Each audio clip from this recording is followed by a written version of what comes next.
বেশি থাকলে আদর কমে যাবে। একবারে জামাই ষষ্ঠীর সময় যাব, ভরপুরটা আদর নেবো, মানে একদম শাশুড়ি শালি সবার আদর নেবো, তাই না? সঠিক বলেছেন, আপনার বুদ্ধি ভালো। তো গাইস এখন রূপসা ব্লগ করবে, রূপসার ব্লগটা এনজয় করতে থাকো। তারপরে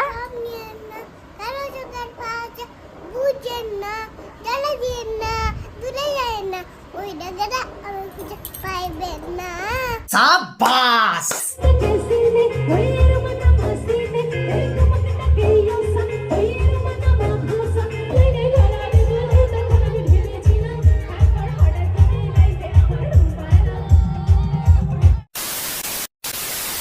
hello guys, welcome back to our channel blogs of Rupsa. তো চলে এলাম আরও একটা ইন্টারেস্টিং ব্লগ ভিডিওর সাথে। আর তোমরা দেখতেই পাচ্ছ আমি রেডি হয়ে নিয়েছি, রেডি হয়ে এখন যাব ওই বাড়িতে। আর আমাদের এখানে পুজো হচ্ছে। তো তোমরা হয়তো ভাববে পুজো আবার এই সময় আবার কি পুজো? হ্যাঁ, আমাদের এখানে এখন এই সময় অন্নপূর্ণা পুজো আর ব্রহ্মা পুজো একসঙ্গে হয়। আর আমাদের বাড়ির কাছেই অন্নপূর্ণা পুজোটা হয়। তো আমি বাড়ির ওখানেই থাকি, তো প্রচণ্ড পরিমাণে মিস করছি। সকালবেলায় যেতে পারিনি, কারণ কি মায়ের একটু শরীরটা খারাপ ছিল। তো এখন একটু ঠিক আছে, তাই আমায় বললো যে যাও, এখন যাও। তো রূপ তো আমায় এখন দিতে যাবে, উনি তো আবার থাকেন না শ্বশুর বাড়িতে, যেহেতু এখান থেকে এইটুকুনি শ্বশুর বাড়ি। তো ও এখন আমায় দিতে যাবে, আর ও এখন রয়েছে ক্যামেরার পেছনে। আর আমার শ্বশুর বাড়ি আমি থাকবো কি থাকবো না সেটা তোমায় বলতে হবে। তো গাইস, কাছে শ্বশুর বাড়ি যত না যাওয়া হয় ততই ভালো, কারণ বারবার যদি আমি ঘন ঘন শ্বশুর বাড়ি যেতে থাকি তাহলে তো শ্বশুরের আড়তটাই কমে যাবে। তো সেই জন্যই বারবার শ্বশুর বাড়ি যাই না আমি। তো মাঝে সাথে এক একদিন যাই, গিয়ে থাকি। মানে মোটেও না, তুমি থাকোই না, থাকলে বেশি থাকলে আদর কমে যাবে। একবারে জামাই ষষ্ঠীর সময় যাব, ভরপুরটা আদর নেবো, মানে একদম শাশুড়ি শালি সবার আদর নেবো, তাই না? সঠিক বলেছেন, আপনার বুদ্ধি ভালো। তো তুমি তো একা এমনি আদর বেশি পাও। আমি একাই, যেহেতু জামাই ওই বাড়ির, আর শালি ফালি আছে পাশাবর্তী, মানে এর একা, এর কোনো বুনটুন নেই, তার জন্য আমার নিজস্ব কোনো শালিও নেই, শুধু আক্ষেপ এটাই। তো শ্বশুরবাড়ি যত না যাওয়া যায় ততই ভালো, কাছে শ্বশুরবাড়ি হলে। আর দূরে তো যারা, তারা তো অনেক দিন পরপরই যায়। তো চলো আর বেশি বকবক করবো না, ভিডিওটা শুরু করি, কারণ এর আবার যেতে দেরি হলে আমার মাথা খেয়ে নেবে, তখন আর ব্লগ মানবে না। ওর আগে এনজয়, তারপর ব্লগ, তাই তো? অবশ্যই। আর আমার আগে ব্লগ, তারপর এনজয়। তো চলো ভিডিওটা শুরু করা যাক। তো গাইস, আমরা তো বাড়ি থেকে বেরিয়ে পড়েছি যাওয়ার জন্য। আর আমাদের বাড়ির সামনে রাস্তার অবস্থা দেখো, হাইডেন করছে। আর সরকারে আমাদের ফ্রিতে পাউডার দিচ্ছে, যেই পাউডার খেতে খেতে আমরা এখন যাচ্ছি। তো আমরা পাউডার খেতে খেতে যাই, আর তোমরা ততক্ষণ একটা সিনেমাটিক শট এনজয় করো।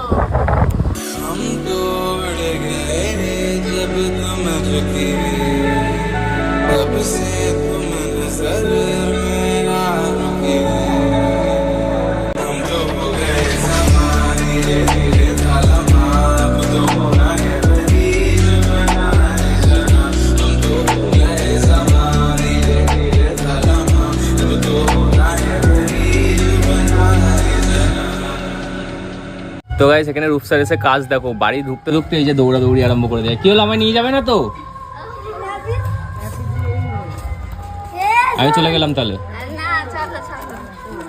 চলো, তোমায় তো আবার নিতে না আসলে তুমি আর ঢুকবাও না। চলো, আমি যাবো না এমনি। চলো চলো। না যাবো না, তুমি একা একা আরে চলে বাবা, যাচ্ছ।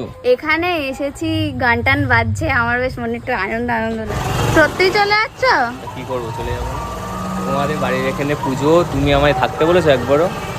না, আমার মা তো বলেছিল। আমার মা বলেছে, তুমি বলেছো কি? আমি বলবো কেন? আমার বাড়ি কি এখন? তাই? তাহলে কার বাড়ি? তাহলে থাকো, আমি তো আজও থাকবো। তো গাইস, এখন রূপসা ব্লগ করবে, রূপসার ব্লগটা এনজয় করতে থাকো। আমি এখন খেলনা, আবার রাত্রিরে হবে।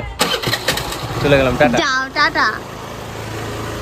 তো আমি তো বাড়িতে চলে এসেছি, আর বাড়িতে এসে দেখি সবাই মিলে গিয়েছিল মায়াপুর ঘুরতে। আমায় বলে উনি, আমি কারোর সঙ্গে আজকে কথা বলবো না। সবাই মিলে এখন দেখি টুকটুক করে ঢুকছে। আমি এসে দাঁড়িয়েছিলাম বাইরে, কেউ ছিল না বাড়িতে, সবাই মিলে গেছিল মায়াপুর। শোনা একটু, তারপরে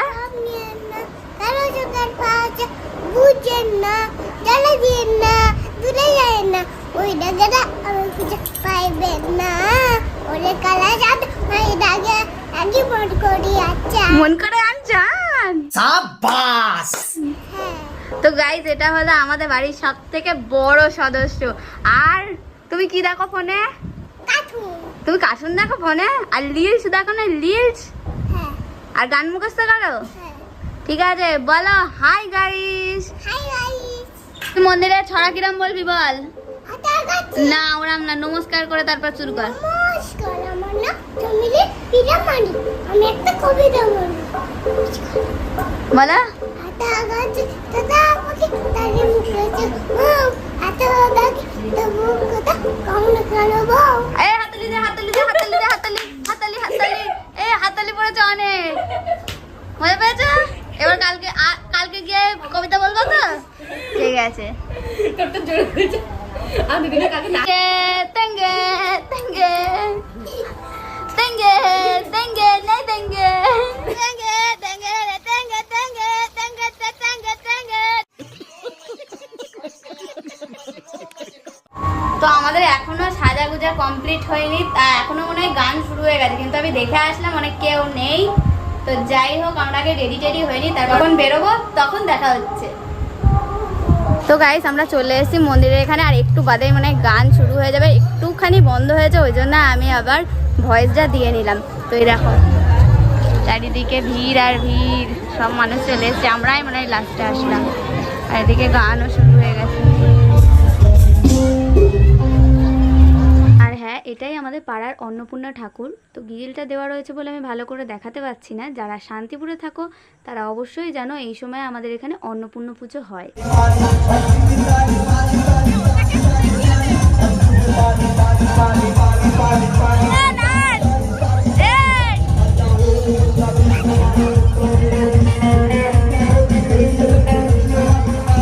সত্যি বলতে পাড়ার কাকিমারা আর বৌদিরা প্রথম থেকে পুরো ফুল দমে ছিল। ওরা প্রথম থেকেই নাচ শুরু করে দিয়েছে, আর তারপরে আমরাও ওদের তালে তালে নাচ শুরু করি। আর আজকের ভিডিওতে পুরোটাই আমায় ভয়েস ওভার দিতে হচ্ছে, কারণটা সেটা তো বুঝতেই পারছে যে চারিদিকে বক্স আর গানের আওয়াজে শোনাই যাবে না কিছু।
তো গাইস, এটা ছিল আমাদের লাস্ট মুহূর্ত নাচের, আর এই সময় আমাদের আর একটুও এনার্জি ছিল না।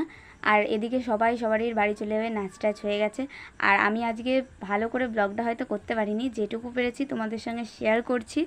তো আজকের ভিডিওটা এই পর্যন্তই। ভিডিওটি ভালো লাগলে অবশ্যই একটা লাইক, কমেন্ট, শেয়ার অ্যান্ড আমাদের চ্যানেলটাকে অবশ্যই সাবস্ক্রাইব করে রাখবে। তো দেখা হচ্ছে নেক্সট কোনো ভিডিওতে, ততক্ষণের জন্য বাই।